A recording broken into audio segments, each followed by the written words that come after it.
ഇസ്രായേലിന് നേരെ കരയുദ്ധത്തിന് യമൻ തയ്യാറെടുക്കുന്നു എന്ന റിപ്പോർട്ട് ഇപ്പോൾ പുറത്തു വരുന്നു. പ്രാദേശിക പത്രങ്ങളാണ് ഈ വിഷയവുമായിട്ട് ബന്ധപ്പെട്ടുള്ള റിപ്പോർട്ടുകൾ പുറത്തുവിട്ടത്. 4ാം ഘട്ട യുദ്ധം എന്ന് പറയുന്നത് ഇസ്രായേലിനെതിരെയുള്ള കരയുദ്ധമാണ്. അതിന് തങ്ങൾ തയ്യാറെടുക്കുന്നു എന്ന് യമനിലെ സൈനികരിൽ നിന്ന് ഉദ്ധരിച്ച ഒരു റിപ്പോർട്ടുമായിട്ട് ബന്ധപ്പെട്ടാണ് ഈ കാര്യങ്ങൾ പുറത്തു വന്നിരിക്കുന്നത്. 3ാം ഐലറ്റ് ബാച്ചിലെ സൈനികർക്ക് മാരക പരിശീലനം നടത്തിക്കൊണ്ട് ഇസ്രായേലിനെതിരെ പ്രതിരോധമുണ്ടാക്കുകയോ ഇസ്രായേൽ ദേശത്തിൻ്റെ അകത്ത് കയറിയിട്ട് അവർക്കെതിരെ യുദ്ധം നടത്തുകയോ ചെയ്യുന്ന രീതിയിലുള്ള ഒരു സംവിധാനമാണ് യമൻ ആരംഭിച്ചിരിക്കുന്നത് എന്നാണ് പറയുന്നത്.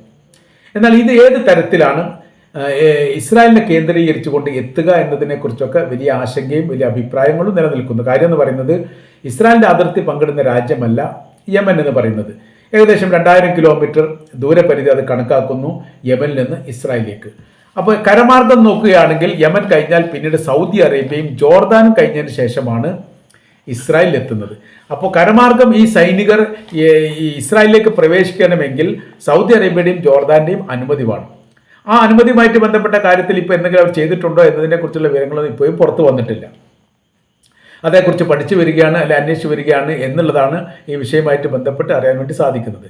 അപ്പോൾ യഥാർത്ഥത്തിൽ മിസൈൽ ആക്രമണവുമായിട്ട് ബന്ധപ്പെട്ട് നിരന്തരം യമൻ ഇസ്രായേലിനെ ആക്രമിക്കുന്നുണ്ട്. മിസൈൽ ആക്രമണവുമായിട്ട് ബന്ധപ്പെട്ട് സൗദി അറേബ്യയും ജോർദാനും ഏറെക്കുറെ യമനുമായിട്ട് സഹകരിക്കുന്നുണ്ട് എന്നാണ് മനസ്സിലാക്കാൻ വേണ്ടി പറ്റുന്നത്. അതുകൊണ്ട് തന്നെ ഈ ഒരു കാര്യത്തിന് ഒരുപക്ഷെ സഹായിക്കാൻ സാധ്യതയുണ്ട് എന്നുള്ള വിലയിരുത്തലും രാഷ്ട്രീയ നിരീക്ഷകർ പറയുന്നു. കാരണം ഇപ്പോഴത്തെ യുദ്ധത്തിൻ്റെ അവസ്ഥയും സാഹചര്യങ്ങളും വിലയിരുത്തും പോലെയും പറയുന്ന പോലെയും മനസ്സിലാക്കുന്ന പോലെയും ഒന്നല്ല. വളരെ വൈകാരികമായിട്ടാണ് യുദ്ധത്തിൻ്റെ റൂട്ടുകളൊക്കെ പോയിക്കൊണ്ടിരിക്കുന്നത്. ഇനി കരമാർഗം ഒഴിവാക്കിക്കൊണ്ട് കടൽ മാർഗമാണ് ചെയ്യുന്നതെങ്കിൽ യമൻ കഴിഞ്ഞാൽ യമന്റെ അതിർത്തിയാണ് ചെങ്കടലുമായിട്ട് പങ്കിടുന്നത്. ചെങ്കടൽ കഴിഞ്ഞാൽ പിന്നെ ഈജിപ്തിൻ്റെ കരഭാഗമാണ് വരുന്നത്, കടൽ മാർഗമല്ല. അപ്പോൾ ഈ ചെങ്കടൽ അതിർത്തി കഴിയുന്നതോടുകൂടി ഈജിപ്തിൻ്റെ കരമാർഗത്തിലേക്ക് കയറിയിട്ട് പിന്നെ കരമാർഗം വഴി ഇസ്രായേലിലേക്ക് പ്രവേശിക്കണം. അത് എത്രത്തോളം പ്രായോഗികമാണ് എന്നതിനെക്കുറിച്ചൊക്കെ പഠിച്ചു വരികയാണ് എന്നാണ് അറിയാൻ വേണ്ടി സാധിക്കുന്നത്. ഏതായാലും ഇപ്പോഴത്തെ നിലവിലെ സാഹചര്യം എന്ന് പറയുന്നത് സങ്കീർണമായിരിക്കുന്ന ഒരു സാഹചര്യത്തിലേക്കും ഒരവസ്ഥയിലേക്കും എത്തിയിരിക്കുന്നു എന്നുള്ളത് തന്നെയാണ്. യുദ്ധം അവസാനിക്കുകയല്ല, യുദ്ധത്തിന് തുടർച്ചയുണ്ടാകും. യുദ്ധത്തിന് അവസാനിക്കുക എന്ന് പറഞ്ഞാൽ യുദ്ധവുമായിട്ട് ബന്ധപ്പെട്ട വിഷയത്തിൻ്റെ ഒരു അവസാനം എന്ന് പറയുന്നത് പാലസ്തീൻ്റെ സ്വാതന്ത്ര്യം വരെ, അല്ലെങ്കിൽ ഗസക്ക് നേരെ ഇസ്രായേൽ നടത്തുന്ന ക്രൂരമായിരിക്കുന്ന ആക്രമണ പരമ്പര അവസാനിക്കുന്നത് വരെ ഇത് തുടർന്നുകൊണ്ടേയിരിക്കും എന്ന് തന്നെയാണ് യമൻ്റെ ഭാഗത്ത് പുറത്തു വരുന്ന റിപ്പോർട്ട്. ഇതിന് പിന്നിൽ ആരെങ്കിലും പ്രവർത്തിക്കുന്നുണ്ടോ എന്നുള്ള കാര്യത്തെക്കുറിച്ചൊക്കെ അതും ആ വിഷയവുമായിട്ട് ബന്ധപ്പെട്ടുള്ള അന്വേഷണം ഇപ്പോൾ നടക്കുകയാണ്. കാര്യം എന്ന് പറയുന്നത്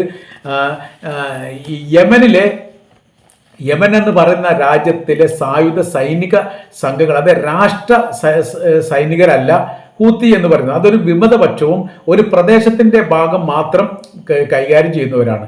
മറ്റൊരു ഭാഗം എന്ന് പറയുന്നത് അവിടുത്തെ സർക്കാരാണ് കൈകാര്യം ചെയ്യുന്നത്. അപ്പോൾ ഏകദേശം തലസ്ഥാന നഗരിയായിരിക്കുന്ന സെന്നയുമായിട്ട് കേന്ദ്രീകരിച്ചുകൊണ്ടും അതിൻ്റെ അതിർത്തി പങ്കിടുന്ന ചെങ്കടലുമായി കേന്ദ്രീകരിച്ച് കൊണ്ടുമുള്ള നിയന്ത്രണ കാര്യങ്ങളൊക്കെ ഈ പറയപ്പെട്ട വിഭാഗത്തിനാണ്.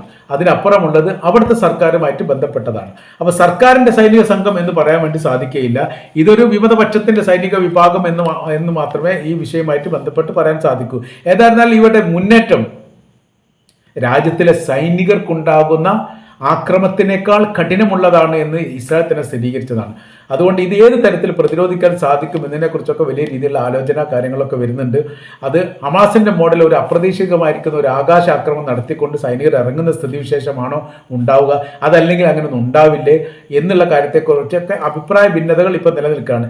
ഏതായിരുന്നാലും കരയുദ്ധത്തിന് തയ്യാറാകുന്നുണ്ട് എന്നുള്ളതും അതിൻ്റെ സംവിധാനങ്ങൾ ഒരുക്കാൻ വേണ്ടി വലിയ ശ്രമങ്ങൾ നടത്തുന്നുണ്ട് എന്നുള്ളതും ഏറ്റവും ഒടുവിലും നമ്മൾക്ക് മനസ്സിലാക്കാൻ വേണ്ടിയിട്ട് സാധിക്കുന്നതാണ്.